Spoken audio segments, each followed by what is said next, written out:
Birthday ng lolo ko ngayon, kaya maaga pa lang, nag-i-start na kami magluto at maghanda. Ganito kami maghanda dito sa Pampanga. Hindi uso yung cater, kami mismo yung nagluluto sa mga handa namin. Kita ko nga sila lola ko na naglilinis na sila ng mga tilapia. Tapos si nanay ko naman dito sa amin, gumagawa siya ng lumpiang sariwa. Di talaga ito mawawala kapag may handaan dito sa amin. Ang sarap kasi nito. Ang dami-dami na nga yung nagagawa niya at excited na nga akong kainin to. Kaya maya naman, inaya ko si Bebo na tulungan ako na mag-ayos naman dito sa harapan. Dahil hindi nga uso yung cater dito sa amin, kami na mismo yung nag-aayos pati sa mga tables. Patulong lang din ako sa pinsan ko na mag-decorate. Sanay na nga talaga ako mag-ayos ng mga ganito dahil palagi namang ako yung na-assign tuwing may birthday yan. Ito na nga lahat ng handa kaya mag-i-start na rin yung program. Meron kaming fried eating, crispy pritong tilapia, nihaw na hito. Ko alam tawag dito pero mukha siyang apritada. Meron din kaming menudo. Syempre meron din naman kaming buttered corn with seafoods. Higit sa lahat, hindi mawawala ang burong isda na may kasamang nilagang mga gulay. Meron din kaming chop suey. Meron din naman kaming chicken sesame seeds. Social, di ba? Aming ang handa ni Lolo kasi meron pa siyang mga kakanin kagaya nitong puto, biko, tapos dumating pa tong palabok at spaghetti. At syempre yung lumpiang sariwa. Sabi nga namin na alas 3 kami mag-i-start ng program. Wala naman kami masyadong inimbita, halos kami lang talaga mga pamilya. At sakto nga din, dumating na yung mga iba namin kapag-anak na first time ko lang din halos makita. Pa-picture nga sila sa akin kasi napapanood daw nila yung mga vlogs ko. Dahil ako lang naman ang makapalang mukha sa aming magpipinsan, ako na nga yung nag-host. Dahil kompleto na nga kaming lahat, tinawag ko na sila isa-isa.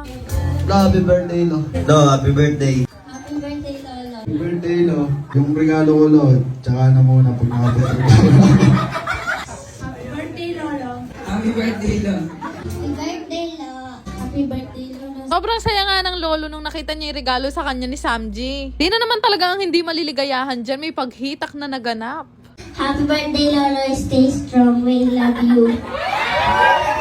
Walang iba kundi si Megay Vlog sa Kalak. No, happy birthday, Lolo! Masaya kaming mga apo mo kasi nakaabot ka sa ganito kahabang buhay. Maski nga yung mga tita ko na nasa ibang bansa, tumawag pa rin at nag-wish para sa lolo ko. Grabe yung lolo ko, ako taward. Nung mga time na to, talaga namang napapasana all na lang ako. Nito lang naman kami mag-celebrate dito sa Pampanga. Sobrang simple lang, basta ang mahalaga ay masaya kami at masaya yung may birthday. Akala nga namin ay tapos na ang lahat. Pero maya-maya may pinahuhugot na naman kay lolo. Grabe Jai, puro hugot na lang talaga ang nangyari. Kaya bukas niya, panigurado masakit ang braso ng lolo ko kakahugot. Siyempre, ang pinakahihintay ng lahat, kainan na. Para sa inyo mga nanonood, kanya-kanyang kuha na lang Dito din kami dito sa Pampanga, kanya-kanyang sandok ng mga pagkain at kanya-kanyang kuha. Di kasi uso dito sa amin yung mga may tiga sandok o may tiga bigay. Kaya nga nung unang beses na pumunta sa amin si Bebo na may handaan, medyo naninibago talaga siya dahil Bulakenyo nga siya. Napansin din daw kasi niya na iba yung mga food na hinahanda nila sa kanila compare dito sa Pampanga. Siyempre dahil Kapampangan nga kami, Kapampangan foods din yung mga niluluto namin dito. Sobrang saya talaga naming lahat kapag may ganitong mga handaan na. Maya nga hinahanap ko yung lolo ko at pinasok ko siya sa kwarto niya. Tatawa nga ako sa kanya kasi nai-stress na talaga siya kung paano daw niya alisin yung mga pera na yan sa loob ng mga plastics. Ako nga sana siyang tulungan kaya lang sabi niya kaya na daw niya.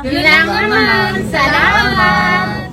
Gusto niyo rin bang kumita habang naglalaro? Download niyo na rin tong Aurora game. Click niyo lang yung register para makagawa kayo ng account. Gayang mobile number, mag-create ng password at yung OTP na marireceive nyo. Ganun lang kadali gumawa ng account at pwedeng-pwede na kayong mag-cash in para makapaglaro. Napakadali lang din naman mag-cash in. Ilalagay niyo lang naman ang inyong GCash account name, GCash number at yung login password. Napakadaming laro na pwede mong pagpilian dito. May guess size, toss coin at Benson WD. Pero isa sa mga madalas ko talagang laruin itong color game. Bukod sa madali ang mechanics nito, mabilis lang din kumita dito. Para ka lang kasi naglalaro sa perya pero ang kinaganda dito, hindi mo na kailangan lumabas. Grabe guys, sobrang dali manalo dito sa Aurora game. Isa sa pinakamadaling laro pa dito ay itong Dragon and Tiger. Lang naman din kasi yung pagpipilian mo dito. Mimili ka lang naman kung Dragon, Tiger, or Tie. Sarap nga tumaya dito kasi ang laki ng napapanalunan. Tipin nyo, sa isang taya, minsan nananalo talaga ako ng kulang 2,000. Kapag ka nga nananalo na ako ng malaki, syempre nagka-cash out na ako. Yung kinashin ko nga kanina na 100 pesos, napalaki malaki ko siya ng